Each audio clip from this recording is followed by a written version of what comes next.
نوح علیہ السلام کو بھیجنے سے پہلے بت پرستی شروع ہوئی تھی۔ اب یہ بت پرستی کب سے شروع ہوئی، کیسے شروع ہوئی، اس کے بارے میں کچھ تفصیل ہے۔ وہ یہ ہے کہ نوح علیہ السلام کے والد کا نام لامک تھا۔ بڑے نیک، بڑے پارسا، اللہ تبارک و تعالیٰ کی خوب عبادت کرنے والے تھے۔ اور ان کے والد یعنی نوح علیہ السلام کے دادا یہ حضرت ادریس علیہ السلام کے بیٹے تھے، اور وہ بھی بڑے نیک، بڑے اللہ والے، اولیاء اللہ میں سے شمار ہوتے تھے اپنے زمانے میں۔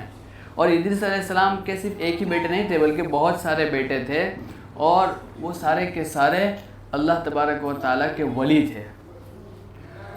حضرت ادریس علیہ السلام کے بارے میں کتابوں میں لکھا ہے کہ سب سے پہلے سلائی کا کام کرنے والے حضرت ادریس علیہ السلام ہیں، سب سے پہلے کتابت کرنے والے، سب سے پہلے حساب کا علم دینے والے، یعنی ادریس علیہ السلام کے زمانے میں بہت سی دنیا کی نالج لوگوں کے اندر آئی تھی۔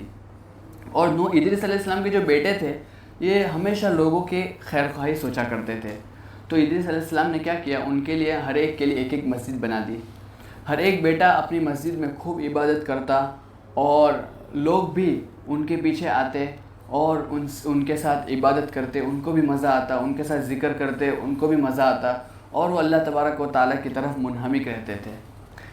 اب ایسا ہوا کہ آہستہ آہستہ نوح علیہ السلام کے بیٹے فوت ہونے لگے، اور جب بیٹے فوت ہونے لگے تو امت میں ایک رنج اور غم کی فضا دوڑ گئی کہ اب کیا کریں گے، ہم اللہ تبارک و تعالیٰ کی عبادت کیسے کریں گے، ہمیں تو ان کے ساتھ عبادت کرنے میں مزہ آتا تھا، ان کے ساتھ اللہ تبارک و تعالیٰ کی طرف دھیان لگتا تھا، ان کے ساتھ ذکر میں وہ روحانیت محسوس ہوتی تھی، اب کیا کریں گے۔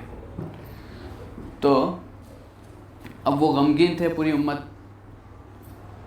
شیطان ایک بوڑھے انسان کی شکل میں اور بڑا نیک اور پارسا بن کر ان کے پاس آیا۔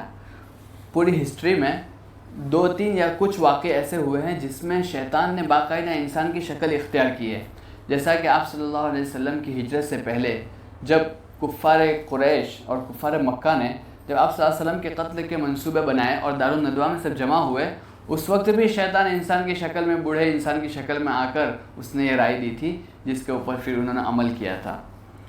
اور اسی طرح ایک روایت میں آتا ہے کہ قیامت سے پہلے بھی شیطان باقاعدہ انسان کی شکل اختیار کرے گا اور لوگوں کو گمراہ کرے گا۔ تو ایک موقع یہ تھا کہ شیطان لوگوں کے پاس آیا اور ان سے کہنے لگا، تم گھبراتے کیوں ہو، غمگین نہ ہو، میرے پاس تمہارے لیے ایک شکل ہے کہ تم اس شکل کو اپنائیں گے تو اپنی عبادت میں جان پیدا کر سکیں گے۔ وہ کیا ہے؟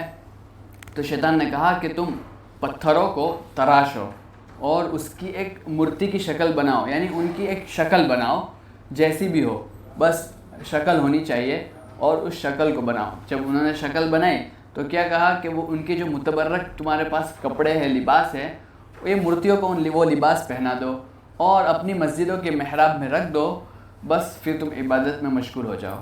تو لوگوں نے ایسا کیا، ان کی مورتی بنائی، ان کے متبرک کپڑے کو، لباس کو، مورتی کو پہنا کر وہاں پر محراب میں رکھ دیا۔ پھر شیطان نے کیا کہا، تم صرف عبادت کرتے ہو لیکن اللہ کو کیسے پتہ چلے گا تم نے عبادت کی؟ تم جاؤ اس مورتی کے پاس، جاؤ جو بھی تم نے تراشا ہے اس کے پاس جاؤ، اس کے ہاتھ چومو، اس کے پیر چومو، تاکہ یہ گواہی دیں گے اللہ کے سامنے کہ تم حاضر ہوئے تھے، عبادت کی تھی۔ تو لوگ آہستہ آہستہ ان کے ہاتھ چومنے لگے، ان کے پیر پڑنے لگے۔